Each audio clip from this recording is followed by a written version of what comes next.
Thank you for being here for our third State of the University address and my first in this particular venue. Of course, we moved this event to Richardson after closing Burns last month. The renovation of historic Burns Auditorium is one of the many exciting things happening at Winthrop this year. However, before I talk about the future, I want to start by acknowledging the good work of everyone who has contributed over the last year to Winthrop's varied and significant achievements. I value the contributions from all of you, from the faculty members to the facilities crew, from the human resources and gift officers to admissions counselors and coaches, from our business office to the frontline staff supporting students. Without your good work since this time last year, there would be nothing for us to talk about. For your efforts on Winthrop's behalf, I thank you very much. I also want to acknowledge our Winthrop students who are attending today, most of them for cultural events credit, but I still appreciate that you've come, as well as our many good friends who have joined us, members of the community, representatives of government, members of boards and councils. Thank you all for being here. We appreciate your presence and your interest in Winthrop University's future. So here we are. We've wrapped up the second year of the Winthrop Plan. The results are in. Numbers have been added to our reports. The metrics we'll talk about today will be uploaded to the website later this afternoon. But before we dive into that, what can we say about Winthrop today? As we've completed our rebranding work for the university earlier this year, we shared some of what the research told us about the Winthrop experience. That Winthrop is a close-knit community of learners where students are cared for, supported, and accepted by their peers and faculty members alike. That learning occurs in an environment that remains dedicated to excellence and innovation in education. This is what makes us stand out from peer institutions and why students say Winthrop feels like home.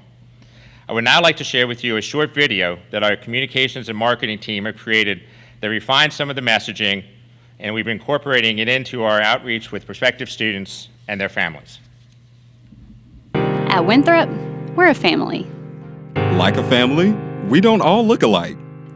Or agree on everything. We're from different places. We have different interests. We have different dreams. But we're a family. We have family traditions. We know each other. We respect each other. We know we're stronger as a part of this family. We want everyone in the family to succeed. We set high expectations for each other. We care about each other. We're proud to be a part of this Winthrop family. We belong here.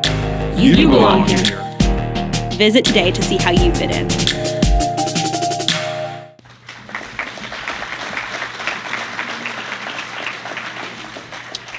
We belong here, you belong here, come be part of our family. I think that's a pretty powerful message that resonates across demographic groups and across generations.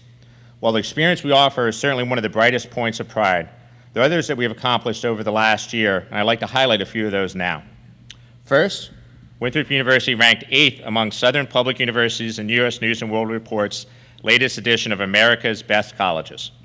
Additionally, Winthrop was in the top 20 institutions among the list of best college for veterans, and for the first time, we were ranked as being among the top 15 in the region for the quality of our undergraduate teaching, a recognition I think that was well overdue. The Princeton Review also listed the university among the best Southeastern colleges and noted its diverse student body and beautiful campus. Money Magazine touted Winthrop as among its best colleges of the year for 2018, and we received a number of other third-party endorsements as well. While rankings certainly do not tell the whole story of an institution, I'm proud of the long tradition of high-quality teaching and strong focus on providing a well-rounded student education experience that has consistently been noted by these outside groups. We are well served by our emphasis on civic engagement opportunities, undergraduate and graduate research, and global awareness. Secondly, I want to mention a theme of success that has become notable for Winthrop in recent years. The success is in minority student achievement. I shared last year that the Education Trust's National Report on Black Student Success noted that we were number 2 among the top performing institutions in the United States. I want to let you know that this year, Winthrop's Black student 6-year graduation rate has increased to 59.7%, which is higher than the overall institution graduation rate and 14 percentage points, let me repeat that, 14 percentage points above the national Black student graduation rate. As I've always said,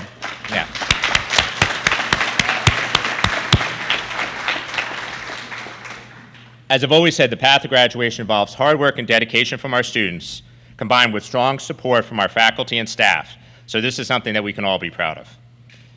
A third point of great pride for me continues to be our commitment to undergraduate research. Undergraduate research, like other high-impact practices, helps us retain students and helps us to better prepare them for opportunities after graduation. In the last year, more than 400 undergraduate students were engaged in research opportunities at Winthrop University. Over 250 of these students, representing at least 30 departments and programs from all 5 colleges, presented or performed their scholarly and creative work in the annual Showcase of Undergraduate Research and Creative Endeavors, or SOURCE, an event on our campus. But as I go to SOURCE Showcase every year, I can assure you that you'd be amazed by what our students are accomplishing under the guidance of our exceptional faculty members. I'm blown away each time I attend this event and see how much of a leg up our students get in comparison to students at other institutions.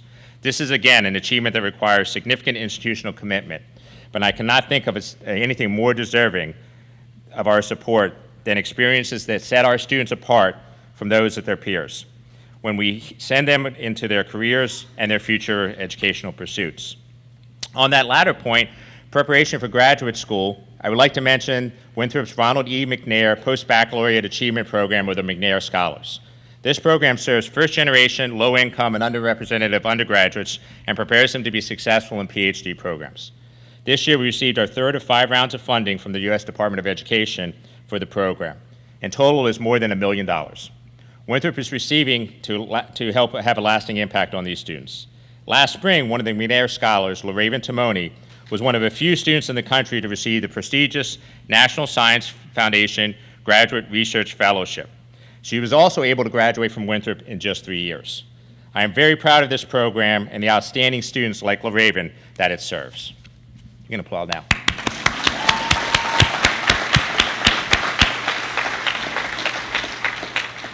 I'm also proud of the success that we've seen last year in athletics. Our student athletes are worthy of our admiration for the way they balance academic, social, and athletic experiences and do so with integrity and sportsmanship. So here are a few highlights. I'm pleased to note that Winthrop placed 65.4% of our student athletes on the Big South Conference's Presidential Honor Roll for 2017-18. In addition, 19 of those student athletes earned the Commissioner's Award for having a perfect 4.0 GPA average. Together, the student athletes had a 3.26 GPA, the highest ever in the history of Winthrop athletics.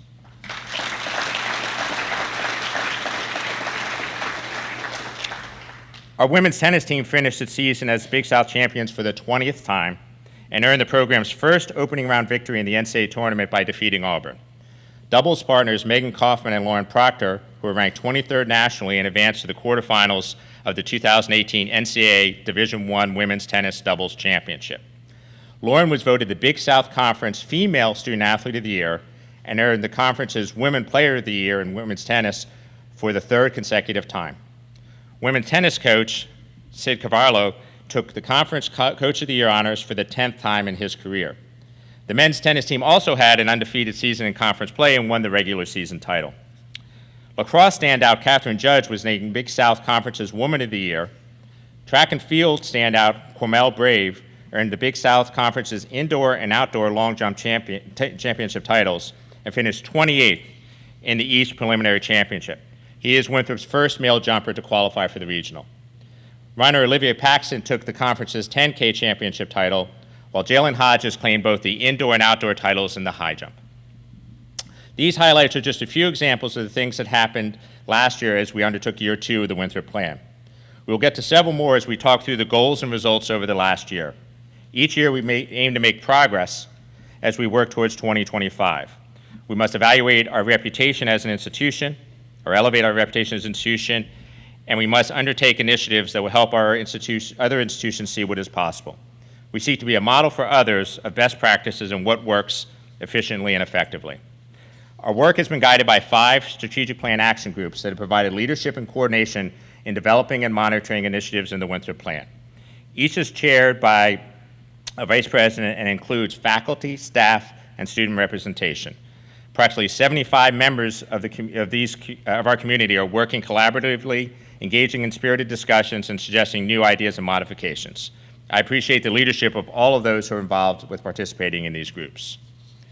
So let's talk about our progress over the last year as we look forward and as we pursue our goals to drive enrollment, retention, student success, diversity, and fundraising in our quest to be a national model for student-centered university experience. As we go through this presentation, I'm not going to comment on every single metric. There's about 25, and we'd be here for a long time. But there are a few I'd like to highlight, either because of notable success or because they're an area we need improvement. One of the successes earlier this year was the launch of the new branding for the university. Refining and highlighting what makes Winthrop special has proven to be vitally important in our efforts in recruiting, fundraising, and creating a focus for pride we all feel for Winthrop University. Our new logo and related visual identity was positively received, and we continue phasing in aspects of our brand all across campus. As the video shown earlier illustrates, our primary focus was to emphasize what makes Winthrop unique and hone our message to better resonate with prospective students, support our efforts to grow enrollment, and increase graduation and retention rates, all of which are prominent in Goal 1 of the plan. For total headcount enrollment, we fell short of our goals. Our application numbers were up across the board, but enrollment figures indicated we are below last year's numbers and below our goal. As I shared this with, and I spoke with faculty and staff conferences in the last couple of months, we know that what we're experiencing is not unique. This is part of a national trend for regional comprehensive universities. While we're certainly not alone, that doesn't mean we're okay with the decline, and we do not have plans going forward. In general, our enrollment growth in the future will not come from doing the same things we've always done, but from doing new things. For example, this fall we added 4 fully online master's programs which enrolled 75 new students. We'll be starting new cohorts every semester over the next year, and the full impact of this program on our enrollment will be felt over those next couple years. We are currently seeking approval for the new Bachelors of Professional Studies, targeted at adult degree completers, hoping to enroll our first students in that program in fall 2019. The fastest growing segment of the college market is non-traditional students, and this program will help to serve their needs. We need to continue our work to be more transfer friendly, and we're working on a revision of our general education program in this next year in order to help make that a reality. We will need to continue to focus on developing other new programs that I will call destination programs. These are programs that change the student's choice of higher education institutions. In other words, the presence of the program at Winthrop will cause them to choose this destination, and without it, we would not even be considered. These include both academic and non-academic programs. The Bachelors of Professional Studies is certainly one of those programs, but we'll need more. We also recently finalized an agreement with a financial aid leveraging firm to help us make better use of our scholarship dollars to meet the needs of our students. This will help us to be even more competitive when we're attracting these new students. While we're implementing these new recruitment strategies, we must continue to focus on the success of the students we have already. Increasing the number of students who are on the path to graduation will certainly help us to stabilize enrollment, and thanks to all of you, there's much work being done in these areas across the university that impact retention in a positive way.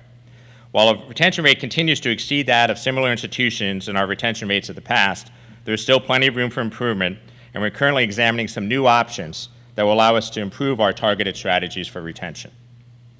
On the other hand, we are continuing to focus on improvement of our graduation rates. First, the bad news. The 6-year graduation rate for this year is down 1%, so we did not reach our target for this year. But here's the really great news.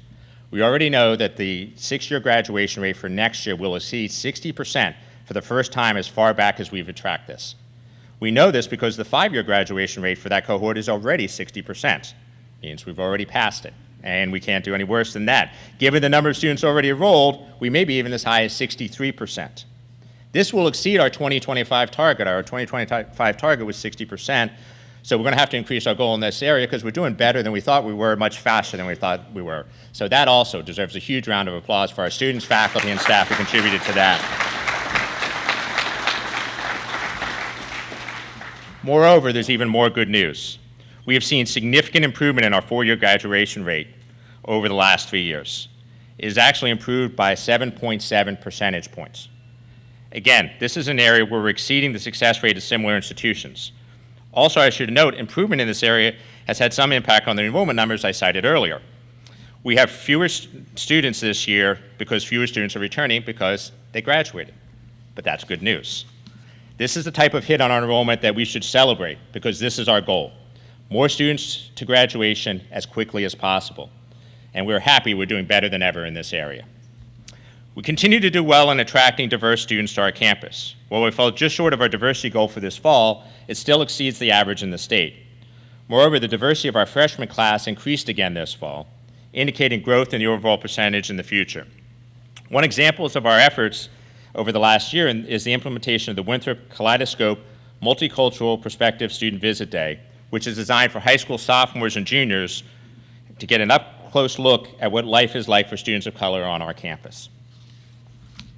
I am pleased to note that for the first time since we were tracking this metric in the Winthrop plan, we met our target on undergraduate student placement rate at 91%. We are pleased to see this number improve as an indicator of the outstanding preparation our students receive for future careers and graduate school. Continuing to expand our program offerings and redesigning current academic programs to better meet the needs of today's students and employers are critical to achieving our goals for enrollment and student success, while also enhancing the overall quality of the Winthrop experience.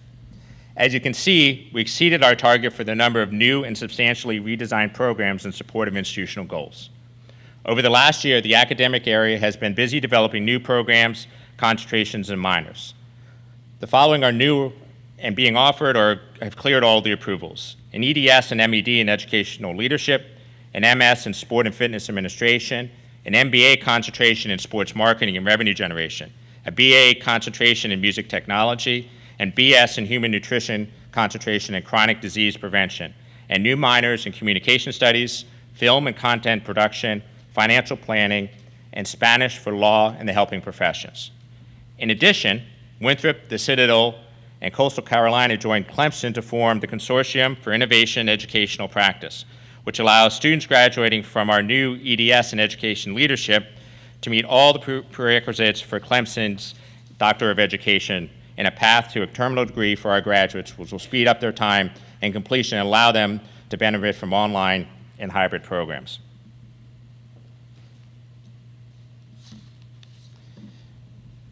Our first cohort begins this fall with the option of the degree completers entering Clemson's program in 2020. Last year, at the State of the University address, I talked about the accounting, mentoring, and professional development program that was made possible for our students with the funding assistance of PricewaterhouseCoopers, or PwC.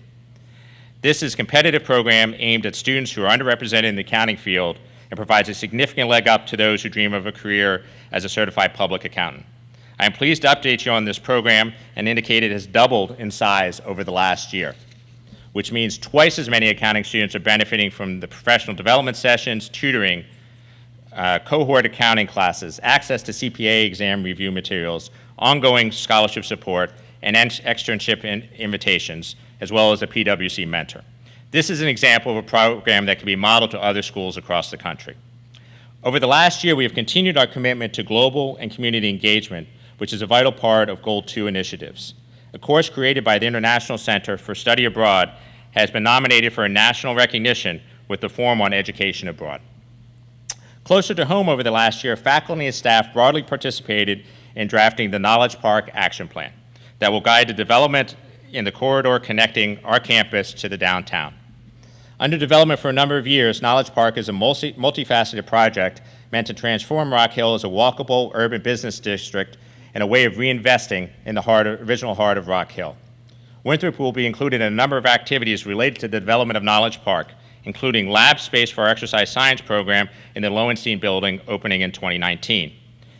In other partnerships with the community, Winthrop continues to be a major player. We have partnered with Comporium Communications on a new bike share program created to make it easier to access downtown Rock Hill area and other areas of our community. Winthrop's 2 bike hubs, located at the West Center and Richardson Hall, provide the campus community with free transportation option, all while promoting health and decreasing vehicular traffic. This has been actually enormously successful, and I see all of you riding bikes around campus, which is great. Another transportation partnership that will be happening this spring, as the university will participate in the city's electric bus system, with 2 of the routes running through our campus. The additional transportation option will greatly benefit our students, faculty, and staff. You may have seen news reports that the university is working with the City of Rock Hill and the York County Disabilities Foundation to provide land at Winthrop Park off Eden Terrace near Winthrop Coliseum to build Miracle Park. This park will be a place where people with developmental disabilities can participate in baseball and other sports, as well as compete with other special needs children and adults as part of Miracle League teams. In addition, Winthrop faculty and staff will be assisting with programs at the park. This is an exciting initiative and one that should be a great source of anticipation and pride. Goal 3 gets to the heart of the Winthrop experience because it focuses on individuals, faculty and staff members who support and nurture our students. Before we talk about Goal 3 metrics, I want to note that for the second year in a row, Winthrop ranked number 2 in the state among the four-year institutions in a report from the South Carolina Human Affairs Commission to the legislature. This is an annual report regarding affirmative action goals for women and minorities. While we increased our goal attainment from 83.5% to 84.3%, we still missed the number 1 spot by just 1/10 of a point. We'll get there next year. On the diversity of our faculty and managerial staff, we continue to make progress. This is an area where I am proud to say that we not only exceeded our target, but actually reached our stretch target of 18%. Our creation of a diversity council, which advises university leadership and promotes collaboration and communication by bringing together representatives from stakeholder groups, has helped set the tone for hiring. In addition, we've even have diversity teams in each of the academic colleges to ensure our continued progress in this area. We have certainly seen an increase in the number of minority applications for positions across campus, which makes our hiring pools more diverse and sends the message that we are serious about ensuring all who are qualified for positions at Winthrop can compete fairly. The percentage of our full-time employees with salaries at or above the median is 35%. That's down a couple percentage points from last year and short of our goal. You will recall we were able to distribute about $402,000 in competitive compensation funding last fall. Funds were distributed across full-time employee categories with the objective to move as many individuals as possible toward the median salary for their comparison group. While efforts like these over the last couple of years have been helpful in making some progress, we are taking another track and pursuing a broader compensation philosophy and implementation plan for the future. You've likely heard from me and others during the last year about our classification and compensation study to review employee classifications, compensations, and pay practices. I'm pleased to announce the project has begun, and we're partnering with Simpson Consulting, a human resources consulting firm nationally recognized for its works with hundreds of higher education institutions across the country. Reviewing employee classifications, compensation, and pay practices is one of the university's top priorities. The last time we conducted a comprehensive study was almost 20 years ago. This project will help provide direction for development and maintenance of pay practices that should result in more competitive salaries that are in line with the market over time. Well, this will not happen overnight. It will provide us with what we need to develop a long-term comprehensive strategy. It will also put in place tools and processes to help ensure pay decisions are consistent and fair for faculty and staff. You'll hear more about specific objectives for this study in an announcement that I will send next week. Finally, Korn Ferry Employee Satisfaction Survey was completed earlier this year. In the survey, 61% of the respondents were satisfied overall with working at Winthrop. Through a different study used during the 2015-16 academic year, the baseline for employee satisfaction was established at 51%. The 61% is a significant improvement and exceeds our stretch target for this year and our goal for 2025. However, it is clear when we review the results of the survey, there's still much work to be done. Therefore, we increase our 2025 target and stretch target for this goal. In addition, we are continuing to analyze the results of the survey and are conducting follow-up focus groups with faculty and staff to determine what strategies may help us to improve in this area. One consideration is appointing a university ombudsperson as a means of resolving campus issues between members of the university community. Both faculty and staff conferences this year have endorsed the idea of a neutral campus arbitrator. It goes without saying in higher education today, students have high expectations for colleges and universities that they choose to attend. It is good news then that the facilities, technology, and programs Winthrop has continued to have a good bit of success over the last year. We surpassed our target on classrooms with upgraded technology, which is critical to the students' education experience. 39 classrooms were upfitted in the last year.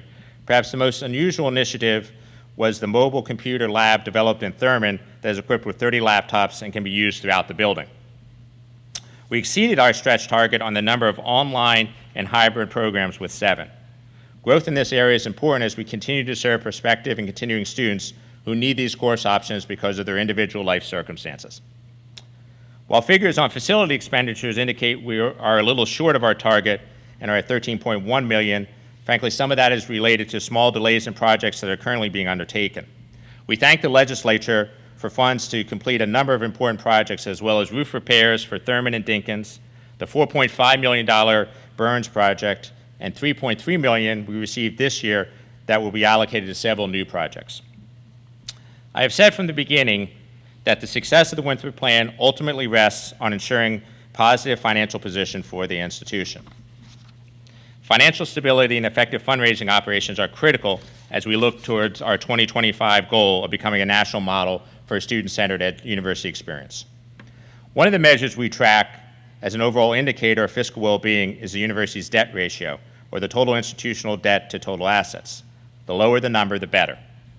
I am pleased to note that our debt ratio has again dropped, and we've gone from a baseline of 5.539 a couple years ago to a ratio of 0.45 in 2018. That is a significant drop in debt ratio, and all of those accounting majors out here would know that's a significant drop in debt ratio, so we're happy with that. That exceeds our stretch target, indicating that Winthrop is continuing to strengthen its long-term financial health. Monitoring and strengthening our unrestricted net position is another way we gauge our fiscal well-being. Earlier this year, the trustees looked at Winthrop's unrestricted net position from 1988 through 2018. There was a peak of $20.4 million in 2008, a subsequent low point of $10.6 million in 2013, and we are now headed back up and are at $20.2 million currently, almost at the high point that we've had. We also clearly have seen success with our total endowment assets. As you can see, for the second year in a row, we are ahead of the stretch target. This increase is a result of many factors, beginning with our investment advisor. Vanguard continues to outperform benchmarks at a low cost to our foundation. We've also continued to cut our endowment management fee so that we're more closely aligned with the percentages at comparable institutions. This has helped us to grow the endowment and decrease the number of scholarships that we can award. In unrestricted gift revenues, we fell short of our goal for the Foundation's 2017 fiscal year. Unfortunately, our alumni giving total also fell significantly last year. While some of this was due to a vacancy in the annual giving manager position during the prime donor solicitation period, we simply need to do better.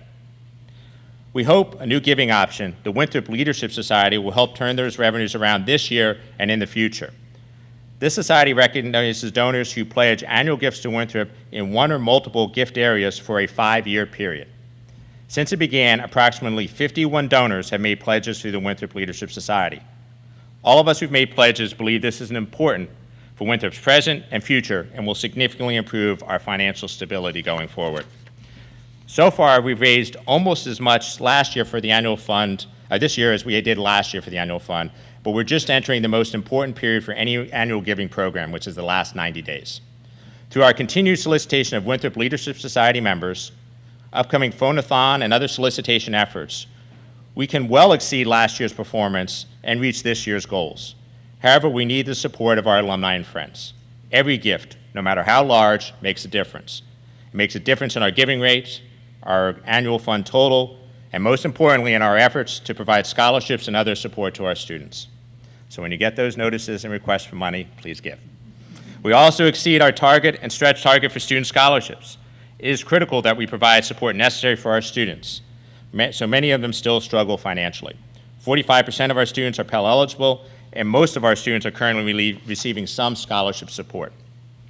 The only way to help these students and to continue increasing student scholarship support is frankly through fundraising. There were also some other financial successes in the past year. Our athletic department exceeded their fundraising and sponsorship goals for the year and raised the most scholarship dollars in the department's history. We've also put more focus on external events over the last year, and this is generating additional revenue and with potential to grow substantially in the future. In addition, our new contract with Sodexo will provide much more revenue and support back to the institution than we received in the past. If you want to know about the information I presented, as well as the specific results of each metric in the plan, it is going to be uploaded again later today, and you can check out the Winthrop plan on the left side links of my webpage. I hope you'll take a look at this information and let me know if you have comments or suggestions. And let me end with a few final thoughts. I have faculty and staff members often ask me what they can do to help, particularly with the goals that we are not yet achieving. Honestly, there's really not one answer. When we talk about enrollment, clearly those involved with developing new online programs and other programs are directly involved. However, we're not starting online programs in every discipline. That's not going to happen. So this is not a way that everyone can participate. I can use other examples when there's a group of us heavily involved, but others aren't going to be involved. Still, there's many ways that everyone can participate. We can all suggest new ideas. Frankly, as an institution, we do not have the time or resources to do all of them. In fact, if I look back at my life in higher education, I think maybe 10% of the ideas I've suggested have actually been followed through with. So judge it against that success rate. Still, we always consider them. And some of the best changes I've seen at all my years at university started with someone saying, what about this? We can all make potential and current students feel welcome here. I've heard so many stories about faculty and staff who made the difference in someone's decision to come here or to stay here. And sometimes it involved a simple gesture like offering to help someone who was lost. In public settings, we can all be cheerleaders for the university. We have so much to be proud of at Winthrop, and we take advantage of opportunities to demonstrate that pride when we're in our communities. Because our faculty and staff are among the best with regards to staying in touch with our graduates, we can all help in identifying alumni we need to keep involved in the university in the many ways that alumni can stay engaged. We can all continue to contribute to providing that outstanding Winthrop experience that has earned the respect of our peers. That not only changes lives, but it develops alumni who are loyal to the institution, who want to do everything they can to help us succeed. If we all do all that we can, I do believe we will move forward in a positive direction on each of our goals in the Winthrop Plan. I am proud to be your president, and I thank you for everything you do and for joining me today for the State of the University.